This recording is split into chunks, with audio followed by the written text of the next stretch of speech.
Hello friends, तो आज की इस वीडियो में मैं आपके साथ डिस्कस करने वाली हूँ टैक्सेबिलिटी ऑफ फैमिली पेंशन। यानी कि अगर आपको भी कोई फैमिली पेंशन की इनकम रिसीव हो रही है तो वो आपके इनकम टैक्स एक्ट में किस तरीके से टैक्सेबल होगी। साथ ही आपकी फैमिली पेंशन की इनकम में आपको इनकम टैक्स एक्ट में कोई एग्जम्पशन या डिडक्शन अवेलेबल है या नहीं है, और अगर आपको कोई फैमिली पेंशन की इनकम रिसीव होती है तो वो आपकी किस रेट से टैक्सेबल होगी, ये सब हम आज की इस वीडियो में डिस्कस करने वाले हैं। इसलिए वीडियो आपके लिए काफ़ी यूजफुल होने वाली है, इसलिए वीडियो को एंड तक जरूर देखें। और वीडियो अगर आपको पसंद आए तो और भी लोगों के साथ आप शेयर कर सकते हैं। टैक्स ऑन फैमिली पेंशन, तो आपके फैमिली पेंशन पे टैक्स की कैलकुलेशन कैसे की जाती है, इससे पहले हम ये समझ लेते हैं कि जो पेंशन होती है वो कितने टाइप की होती है।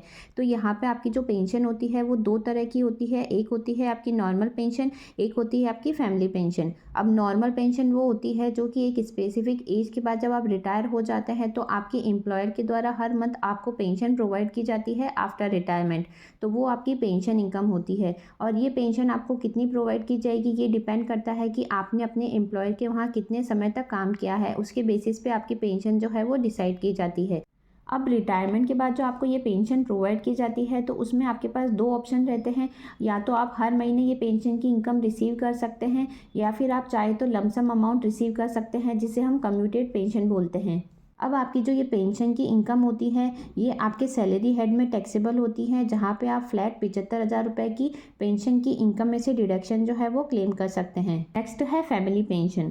तो अब फैमिली पेंशन क्या होती है, तो ये एक ऐसी पेंशन होती है जो कि आपकी खुद की अर्न की हुई नहीं होती है, यानी कि किसी और की पेंशन है जो कि आपको मिलती है, तो इसे हम फैमिली पेंशन बोलते हैं। अब यहाँ पे जो आपको फैमिली पेंशन मिलती है ये आपके इनकम फ्रॉम अदर सोर्सेज के हेड में टैक्सेबल होती है, क्योंकि यहाँ पे जो फैमिली पेंशन प्रोवाइड की जा रही है एम्प्लॉयर के द्वारा, तो यहाँ पे एम्प्लॉयर एंड एम्प्लॉय का कोई भी रिलेशनशिप जो है वो एस्टेब्लिश नहीं है, इसलिए ये इनकम फ्रॉम अदर सोर्सेज के हेड में टैक्सेबल होगी। अब यहाँ पे जो फैमिली पेंशन प्रोवाइड की जाती है तो उसके लिए कौन पर्सन एलिजिबल है, तो मान लो अगर कोई पेंशनर है जिसने किसी भी पर्सन को नॉमिनेट कर रखा है एज ए बेनिफिशरी, तो वो फैमिली पेंशन ले सकता है। अब यहाँ पे जनरली जो फैमिली पेंशन प्रोवाइड की जाती है वो पेंशनर के स्पाउस को, चिल्ड्रन को, या फिर जो भी लीगल हायर उसने अपॉइंट कर रखा है वो पर्सन एलिजिबल होता है फैमिली पेंशन के लिए। तो है tax implication of family pension. तो अब आपको जो फैमिली पेंशन प्रोवाइड की जाती है वो आपके इनकम फ्रॉम अदर सोर्सेज के हेड में टैक्सेबल होती है। अब यहाँ पे आपके फैमिली पेंशन जो है उसके संबंध में आपको डिडक्शन भी प्रोवाइड की जाती है। तो इसकी लिमिट क्या है, तो अब मान लो यदि आपको कोई फैमिली पेंशन रिसीव हो रही है तो उस केस में यदि आप ओल्ड टैक्स रिजीम में अपनी ITR फाइल करते हैं तो वहाँ पर ये लिमिट 15,000 रुपये, और जितनी आपको फैमिली पेंशन रिसीव हो रही है उसका 1/3, दोनों में से जो भी कम है उसकी डिडक्शन आप अपने रिटर्न में क्लेम कर सकते हैं।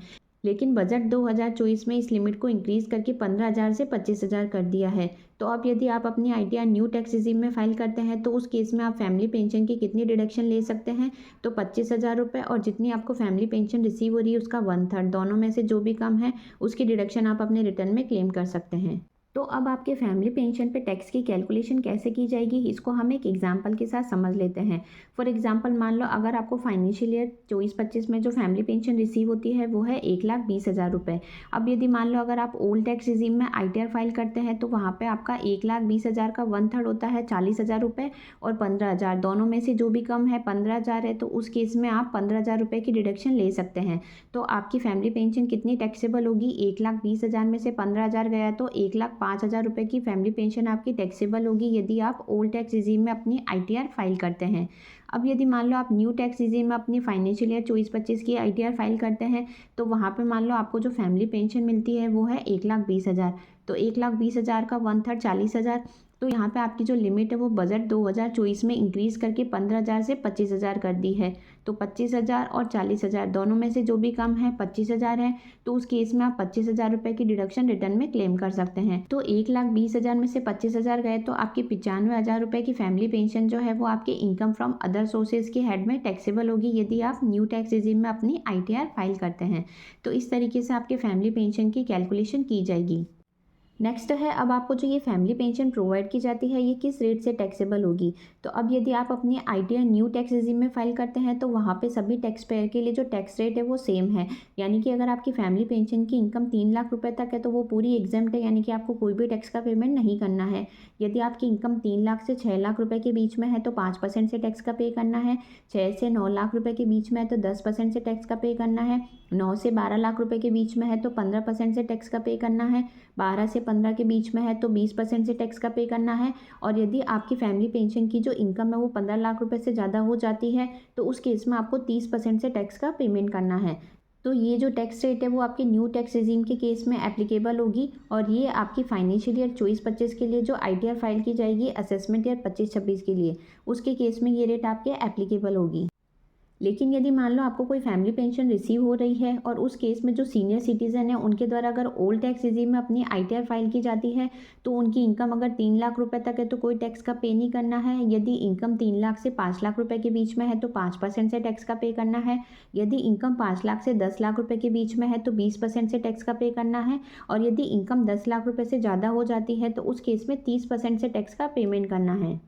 लेकिन यदि मान लो आप सुपर सीनियर सिटीज़न है, यानी कि अगर आपकी एज 80 साल से ज़्यादा है तो उस केस में आपकी फैमिली पेंशन कैसे टैक्सेबल होगी।